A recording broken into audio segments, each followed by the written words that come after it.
jafandul lu tax su ma yeboo di la ñaanal yoo yaay ñàkk rek. salaamaaleykum fidèle internaute sans limite sn.com tey nag ñoo ngi dalal gan gu màgg goo xamante ni ñëpp xam nañ ko fii nii ci Sénégal ràññee ko jox ko nopp jox ko bopp xel nag bu ko waxee day daal di dem ci ki nga xamante ni moom moo di imam Makhtar Gueye ñu gën ko xam ci imam ONG Jamra imam ñoo ngi lay nuyu bàyyi la nga nuyu mbokki internaute sans limite sn.com yi lay seetaan. waa kay jaajën jëf à toute l' équipe de sans limite.com xanaa di beral nuyoo rek mboolem téléspectateur seen plateforme web TV di leen baalu ak di leen yeesalaat suñu ziar ci bés bu mag bi ñu weesu di Aïd el Kébir Moubarak yàlla nañu yàlla nangul suñu koor te may ñu teewee ko nëgër ñu déwén incha allah. tey jii nii dafa am Sénégal benn xeex boo xamante ni mën naa ni ci la ñëpp gën a remarqué ci la ñëpp gën a bàyyee li nga xamante ni moom moo di ONG Jamra ñu gën ko xam ci xeex boobu ngeen doon xeex ci valeur sociale et morale muy série boobu noonu doon daw ñu tuddee ko maîtresse d'un homme marié xeex boobu noonu nan leen daal di dikkee. wax xam nga ñun wax dëgg yàlla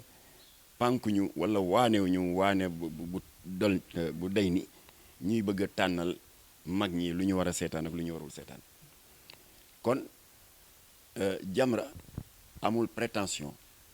nekk le directeur de la conscience wala le gendarme de la morale de qui que ce soit d'ailleurs ñàkk respecté sénégalais yi weesuwul di bëgg a dëkkal Jamra foofu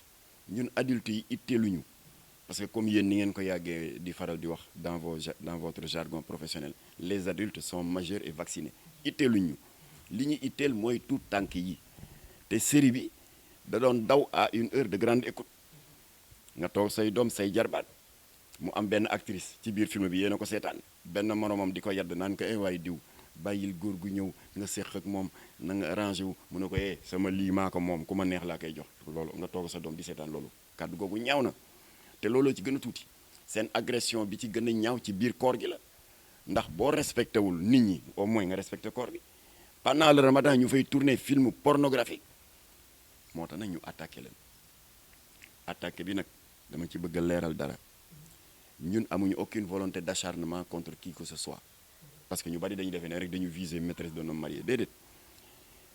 kooku tam danaa la ko yónnee en PC suñu premier combat ci dérive audiovisuelle yi ça date de l'an 2000 dinaa la jox photo bi nga gis suñu marche ba ñu defoon ndax booba dañu doon songoo ak canal plus canal a priori yoonu kenn newu ci ndax c'est une chaîne privée cryptée ku fayul sa abonnement doo gis waaye bu ñu fàtte ne donte le c'était une chaîne privée et cryptée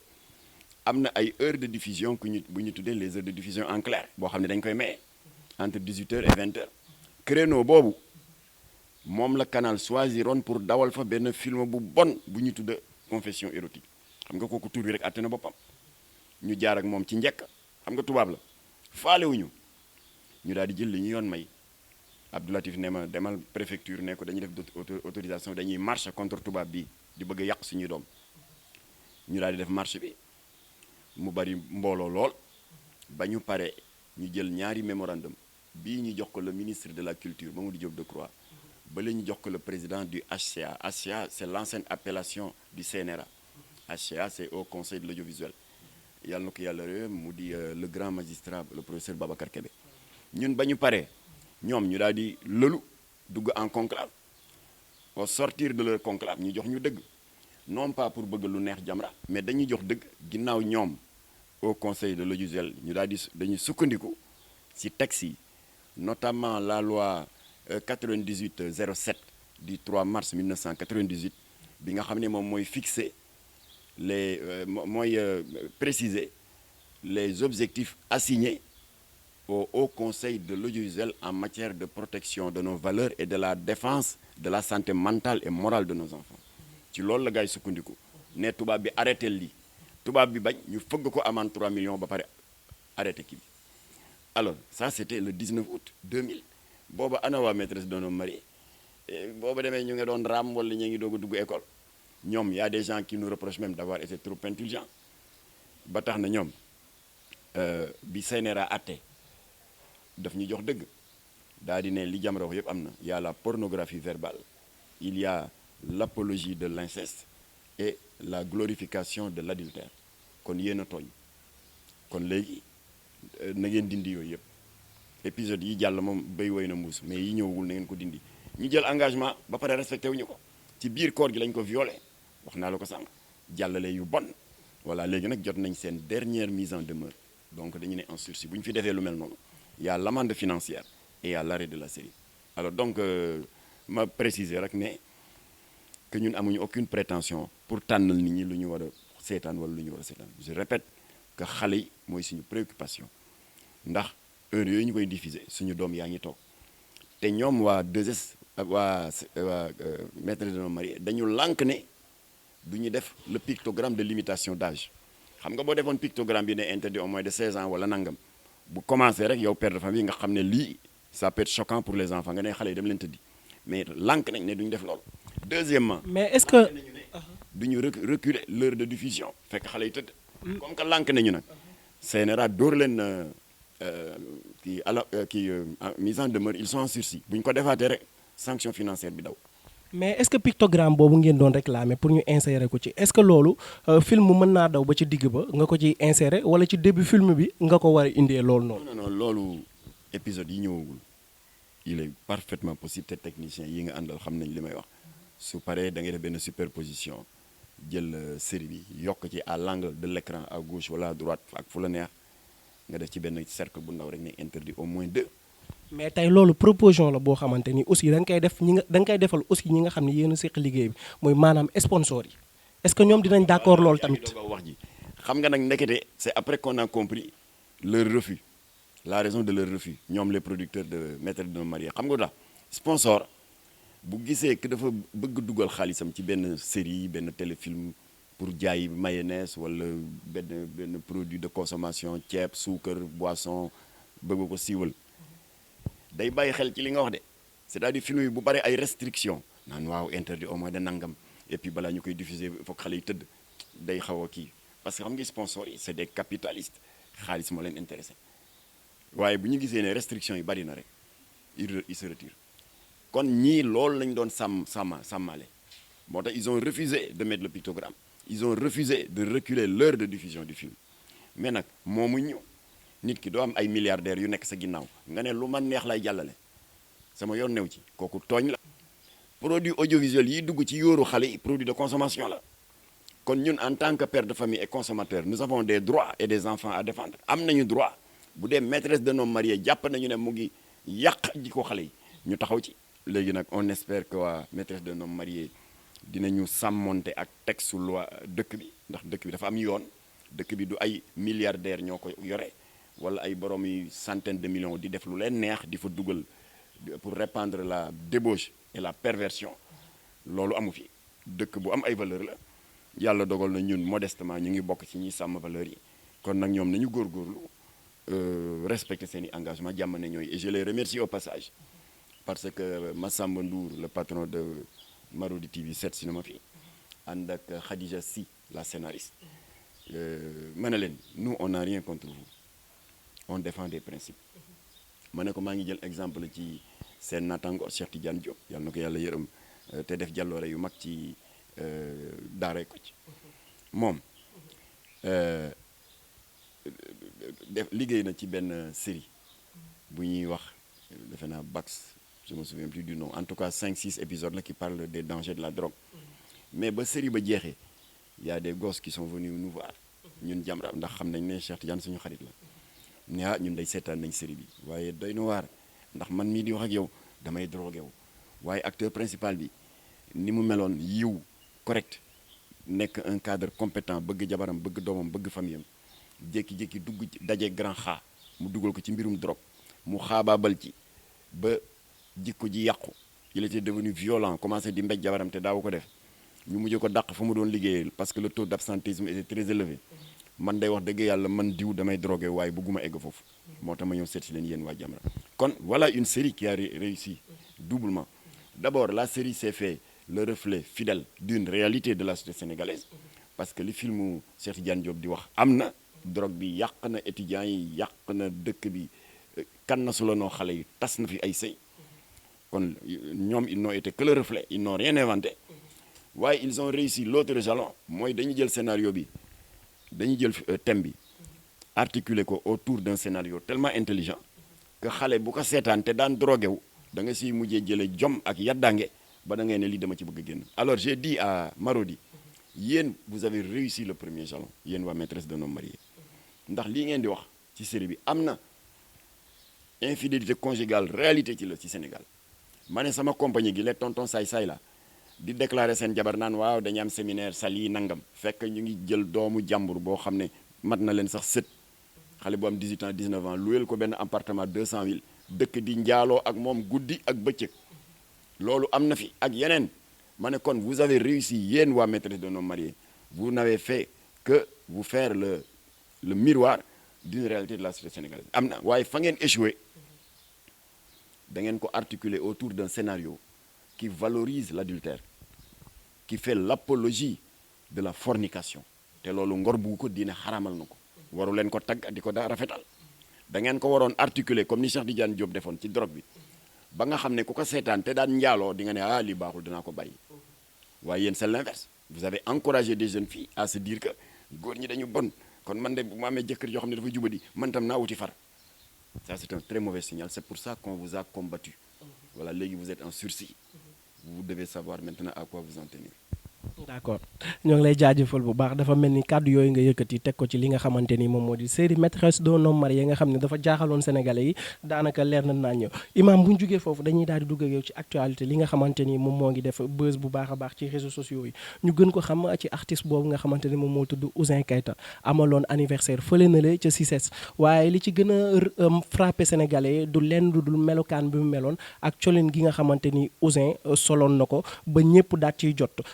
colin googu tey jii nii waa ONG Jamra ban taxawaay lañ ci am. xam nga état bi moo ñu tooñ ndax kenn mënul woon imaginer ni lesbiennes yii nga xam ne état bi moo leen jox récépissé autorisé leen ba ñu am seen association dinañu dem ba am fitu créer benn groupe de gangsters yu jigéen muy un gang de lesbiennes week-end bii rek fii ci Thiaroye Léona dem songi benn ex-lesbienne bu tuub nee na dafa bëgg génn ci yu bon yooyu dellu ci néegu sëyam ci weti jëkkëram léegi chef de gang bi comme que ndaw soosu moo doon faram bu jigéen daal di organiser benn expédition punitive pour gars yi dem duma ko ndax nee na elle se considère comme étant trahi que ndaw si daf ko war ñu def ne day caaxaan mu daal di yabal 20 lesbiennes yu dem fële Thiaroye Léona fekk ndaw ci sa këram song kër gi comme que kër gi ardoise la ñu toj sànni xeer toj ardoise yi jëkkër ji di bëgg a wax ñu menacé ko de mort xoolal boobu fit il est vrai que quartier bi ñoo mujjee jóg alerté ak délégué de quartier population yi jóg ñu daw ba heureusement te ñu ngi ciy gërëm la brigade des mœurs teg nañu loxo chef de gang bi jigéen ki jàpp nañ ko ba fi mu nekk nii déféré nañ ko au parquet waaye yeneen jigéen ñi daw nañu police a ngi leen di recherché waaye loolu yëpp nag liñ ci mën a am comme jàngat mooy ñàkk fayda weesuwul comme ni ko Kocc Barma di waxee ñu lay jiiñ ndëmm di la jiiñ nooxóor fekk la ngay seeñu yeelu liir loolu la état Sénégal def parce que yëpp fotu état bi la moo leen may fitu yi ndax effectivement naka la état di amee dans le code pénal un article clair qui condamne les unions contre nature maanaam ngóor jigéen ak lesbienne ba ñëpp a kontaan ci ndax xam nga li waral que ñu am code pénal buy condamné loolu moo di que dëkk boo dem muy chinois yeeg allemand yeeg Burkina Faso Égypte ak Éthiopie France législateurs yi bu ñuy nas loi yi duñ ko luxus loi yi du jógee ci asamaan ñoom dañuy sukkandiku li nga xam ne yéen journalistes yi yéenay faral di ko tuddee le substrat socio-culturel maanaam dañuy wéeru sur les réalités sociales et culturelles daal di ci sukkandiku nag nas loi yi looloo waral France le code civil français renforcé par la loi Pasqua de 1992 dafa xaraamal nga takk lu ëpp benn jabar alors que fii dafa légal et même encouragé par la religion kenn waru leen ci mere ndax dañuy sukkandiku seen réalité c'est sur ce même principe que bi fi François Hollande nekkee lobby homosexuel yi def pression ci député yi ñi daal di voté loi bi daganal sëy góor ak góor dafa officiel kenn amul droit mere leen ci ils sont chez eux am seeni réalité bopp waaye ñun amuñu droit 95% de musulmans ak 3% de chrétiens yi nga xam ne alquranul karim suñu borom rëbb na mbirum borom ñaari tur mu ngi ci suratul anfal suratul ankabut suratul anbiyaay kenn mënu ko lim ba mu jeex 18 saar suñu mbokk chrétiens yi ci bible bi am na ñaari saar yu nekk ci ancien testament bi Lévitique chapitre 18 verset 22 mu ne coucher avec un homme comme on couche avec une femme c'est de l'abomination kon diine yi fi nekk yépp rëbb nañ ko kon ñun pourquoi amuñu droit suñu législateur bi sukkandiku ci suñu réalité yooyu daal di créer l'article 319 qui condamne l'homosexualité alors état bi naka lay defee loolu ba noppi ba ñëpp a kontaan ce même état wëlbatiku fop fukk ak juróomi kuréelu góor jigéen ak lesbienne jox leen ay récépissé ni mu joxee récépissé parti politique yi ni mu joxee récépissé syndicat yi jox récépissé les associations sportives culturelles c'est contradictoire moo jur ce désordre là parce que comment dirais-je ci la lobby homosexuel yi di porox ndollu pour dégg nga fexe ba conditionner des jeunes du showbiz di leen utiliser pour jàllale ay messages bokk na ci marionnette yooyu un travesti comme Ouzin Keïta qui est un instrument des lobbies homosexuels pour fexe daganal fii ci Sénégal le troisième genre te loolu bind nañu lettre Macky Sall lan lay doy ministère du genre créé na ko alors moo taxoon nag ñun ba ñu yëgee loolu bàyyi xel ci remaniement bi mujj am te état bi créé benn ministère du genre ñun ñu daal di jóg jël suñu matuwaay ci seen naataangoo yi nekk RFM invité woon nañu fa benn débat maak waa ministère de la famille ñu daal di yabal as ndaw bu ñuy wax madame Mbodj Absa Wade moom mooy directrice de l'égalité et de l'équité du genre alors ma ne ko nag ñu ngi lay yëgal ne na nga ñu waxal sa kilifa ñun Jamra dinañu bu nawet bi jeexee dinañ wàcc sur le terrain wax kilifa diine yi lii ngeen def te la ñu nar a wax kilifa diine yi ñu ko gën a xam ndax religion révélée yi amu ci benn téere muy tawret bu yonent yàlla Moussa injiil bu yonent yàlla Insa wala alxuraanul karim bi suñu borom jaarale si Seydina Mohamed amul benn ci religion révélée yooyu fu suñu borom waxi troisième sexe troisième genre wala sexe intermédiaire suñu borom ñaar la tudd wal muminina wal muminaati wal muslimina wal muslimaati maanaam fu mu tuddee góor jigéen la tudd ñaari sexe la suñu borom créé troisième sexe amul waa kon yow boo jógee boo créé yow Sénégal ministère boo xam ne yaa ngi ko tuddee ministère de la femme de la famille et de la protection de l'enfant doy na loo ci yokkati et du genre loolu moo ëpp suñu bopp parce que Allemagne nii la commencé woon gis nañ fu mu mujj kon musiba yooyu du ñu nangu mu ñëw fii Ouzin def na lu ñaaw te ñun jàpp nañu ne état bi am na ci responsabilité léegi nag depuis lors